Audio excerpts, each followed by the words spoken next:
Right.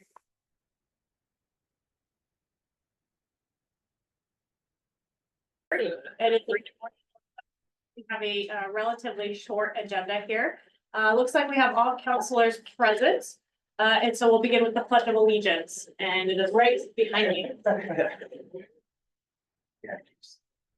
I pledge allegiance to the flag of the United States of America and to the republic for which it stands, one nation, under God, indivisible, with liberty and justice for all.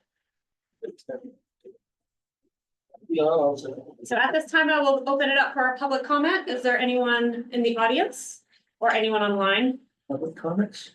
Yeah. That's me. Great. First thing is, what? I've given you a copy pretty well of what I'm gonna say. It's only about 10 minutes long, so you can all appreciate that, I'm sure. I realize that not too many people come here and thank you. Yeah. But you know, the system works. And I came in last time, kind of raving and raving about all kinds of stuff. But as I looked, the amended copy, they're right on the money. You did a lot of stuff within the guardrails. So thank you all for your work. Thank you, Mr. Collier. And probably not too many people can hear, thank you for anything, but I thought I'd pull that off. All right, I said a few things here. Good explanation. In the new policy has, I'm trying to cover things that are not in there, just for your information, more than anything else. Good explanation of damage of cemetery. The word vandalism is not mentioned at all in the policy. But you know what? You don't really need it. We have a good crew downtown and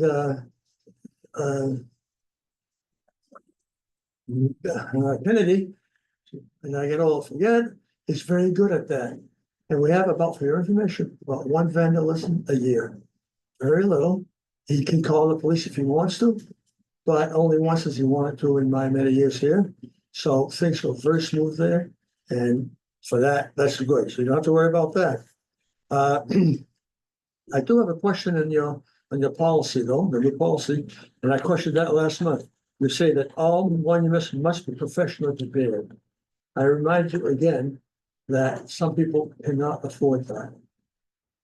And we do have some which are plain wooden crosses, and the people made them at home, and that works pretty well. But even the poorhouse in the late 1800s would bury all the poverty people with a stone, and then it stopped. And then it just buried the people. But at one town meeting, someone got up and voted $200 to buy 13 stones to round it out. And they commissioned that to the sexton and so on. And it happened. They bought 13 stones. And at that point, everyone had a stone, even the poor people. But you're saying you must do that. And I'm really concerned about that, but that's just something else. If you have a wooden cross now and it's not permanent, are you gonna let them ride or you plan to pull them out? But that's for someone else to decide. Let's see. We have some sites without a monument. We have some people who've been buried without a monument at all. So that probably needs to be caught up sometimes. And a few people kind of work their way around that.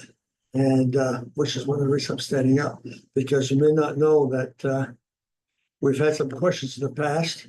And when we have 5 cemeteries, which you mentioned in a new policy, which is good, but we do not have a pet cemetery. We do not have a pet cemetery, but we did it one time. And if you look in the history, sometimes someone will say it's in the pet cemetery, but it was not an official cemetery. It was in East Winthrop. And 2 ladies got together. One of them had a pet who died.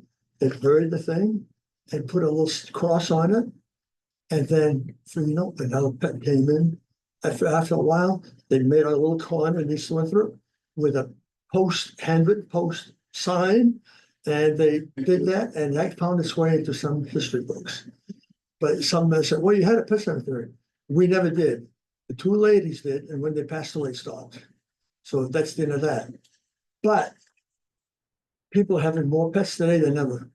I'm hard to place almost hard to find a family without a dog or cat or a bear or someone. People love pets, and that's growing. And I've had one guy call me. He says, I want to be buried with my dog. This was a month ago, a year ago. And I said, well, I'm not sure. So we talked about it. But I went back to see him about when I started a couple of months ago, and problem was solved. The man was at home. The pet has passed away. So you don't have to worry about that anymore. But you have more and more requests. It's going to happen. So don't have to change the policy. Just be aware that it's in the works. It's in the works. Okay. What? Oh, I said. Okay. Short index publication. Assign, well, what you have now is I'd like to add the fact that you need a sign at the head of each one of the cemeteries with about 10 rules on it. No dogs, no this, no that. And that's enough. People don't want to read a long thing. And one of the cemeteries has the sign because someone made one and put it there. I'm not too sure where it is. If you copy that sign, I think you'll be all set. And that keeps the citizens informed. It's very important. All right. Oddities. You'll hear about odd things in cemeteries. We have burials without a cross, or without a stone. We have a stone without a body. And that has been around for a long time, probably 150 years. And it's on the what? Homes Road, Right. Homes right over here, right after Charity, Mechuana. Charity Paul. Charity Plant. We grew up on the Homes Road. Okay, right there. The name on it is what? Charity Paul. Charity Paul, Charity Paul. Yeah. Is she buried there? No, I don't think so. no, Yeah. she's buried in Waldo. And I found the gravesite after a long time, and she's buried with her husband next to her, and two children here, one child there. The whole family's buried right there. And that is not even to do, because they have, on that road, they have two cemeteries. One is the Powell Cemetery, and the other one, I think, is the Stackpole Cemetery. And I was talking to the guy who engraves the stones. And he says, don't be confused. If you go in the Powell Cemetery, she's not there. Go in the other cemetery, because the families didn't get along. Oh. So that happens all the time, and you have to look and so forth. But we solved the problem anyway, which is the main thing I was trying to do. Okay, a few things you ought to know about our cemeteries. Dogs and pets are covered. That cemetery is gone. We have people in town who are buried elsewhere. Quite often, and this is more for your town crew. You have good leadership in there, but sometimes you miss something and it's getting more complicated. We have veterans who die here, don't bury here. That's fine. We have religious cemeteries. One at Augusta Catholic, one at Wilson Catholic. We have one in Auburn Jewish. And some people tend to gravitate to those things, and they may pass away here, but there's no burial record. And the town clerk probably knows that, which is helpful. But anyways, there we have home burials. This is a tough one. People die and want to be buried in their yard, in the house, and so forth, which is legal, provided you follow the law. And I asked the lady in the office, what's the law? And whoever I asked didn't know. That needs to be corrected. Okay, it's a small point, but records are kept by the town for a reason. If those names are missing, then it could be a problem. If you follow the law, I even quoted the law on here, you know exactly where to go. And you should, they go to the state and they follow the rules and they can bury in their home. And we don't have an official home burial in Winthrop that I know of.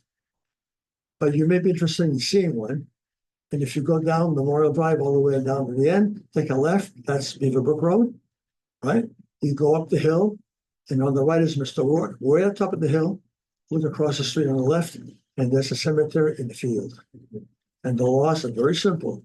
We can bury the mission, keep a fence around the whole thing, keep the thing well maintained, and have a path leading to the road so people can walk in. And he has obeyed those rules forever, and he signed things right there. So you can see a home cemetery right there without going too far. But they're coming north, I hope. All right. Green burials. Green burials. No, what are they?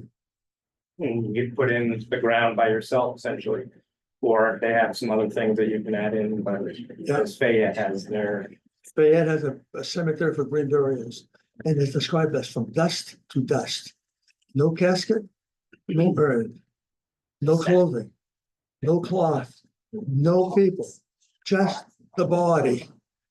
From dust to dust. And you need to follow the rules, because that's where it's going. except you have a shoulder joint. So, anyway, that's one of them. And then green burials is what I just said. And then scattering of the ashes.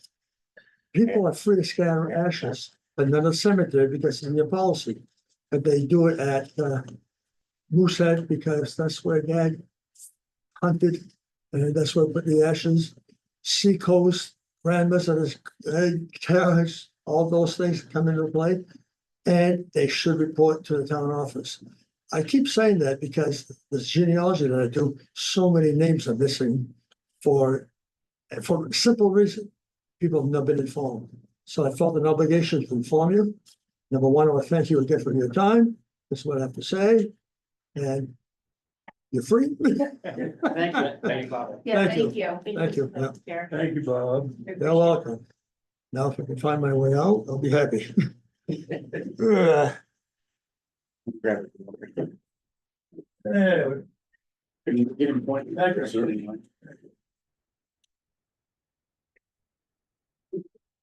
That's over here. Over here, this is, yeah, I'll be with the door too.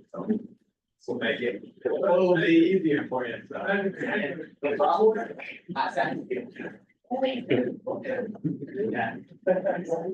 Well, I just learned some things tonight. Good. Good. No, we're always wondering. Yeah, charity's buried in Waldo. Is there anybody in that gravesite? No. I don't think so. There's just a stone. We were told by, when we went down with Lisa Gilman, who used to be the clerk, remember that? She said there had been a rumor years ago that it had been brought up here by out of spite. So that, if that's true that the families didn't like each other, maybe that's why. It's an amazing place. Yeah. Well, I live on South Avenue just before Holmes Road started, and I walk by there all the time, and I just have to stop. Been mowed for, It's a one stone cemetery, and it's maintained. It sure is. It's fabulous. All right. All right, so at this time, we'll open up item 148, the public hearing for the cemetery ordinance. It is 6:14.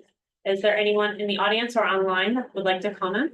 Mr. Levy, you are also in the audience from representing the cemetery committee. I'm here on behalf of the cemetery committee, and first, thank you all.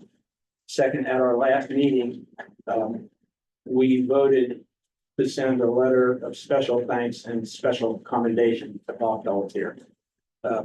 He is, frankly, he's kind of an inspiration for his incredible curiosity and interest. And I'm on the cemetery because of him. I think he was the initiator of the review of the cemetery rules. He's a wonderful person, and I'm glad we did that. I'm not sure that I agree that there's a kind of burial where you have to be completely naked and thrown into the grave. it's a burl, Ruin it for us. it's a burlap sack. Wow, Aaron, you've done. The one in Fayette has interesting rules. Yes. It's quite an interesting idea.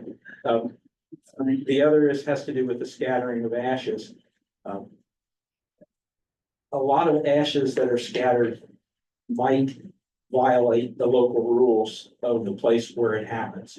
But one place where you can scatter ashes, you need a permit, is in the national parks. Isn't it interesting?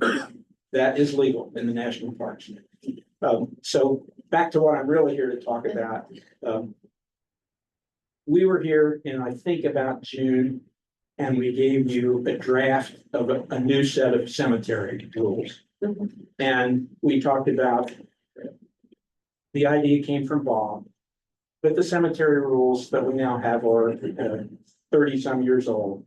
And I explained at the time what subjects they did not address. So I'm not going to go back through that. I just want to talk about what's happened since. After that meeting, your manager and your clerk did a detailed look and made some comments and thoughts. It was also sent to the town attorney, who then also did a review and made some